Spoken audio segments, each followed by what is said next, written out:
Now, self-parking is almost inevitable these days because so many cars already have the parts in them to enable it. Let me show you. First of all, here in the front, these are your front parking sensors. Lots of cars have these. I bet yours does. You know, beep, beep, beep, beep, beep.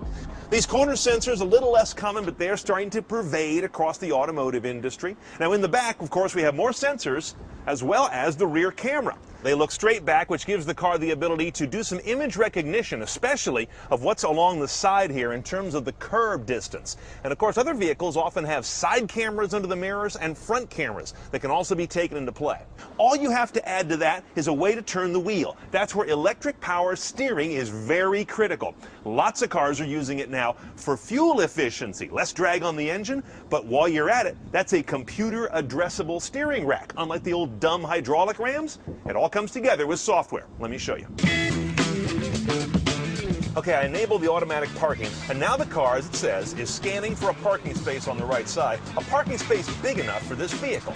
That's the key thing. A lot of people can't judge that very well. Okay, it says it found one. Pull a little further forward, and then it tells me when to put the car into reverse. And now, hands off the wheel, and just nibble it back. I'm just going to use creep once I get this thing rolling, and just work the brake.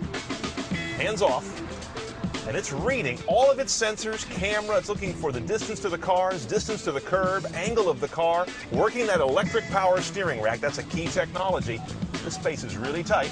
It's going to require some back and fill.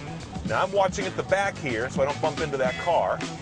Right there, it says here to stop, go in the drive. It goes full lock, all the way forward, and it's going to tell me to come back in a minute. This nibbling logic to me is really impressive. It says stop now, go back in reverse. And let's see how this is going to work. Look at this. That's pretty good. And then I'm going to pull it forward, do a little last nibble. That is a pretty good parking job.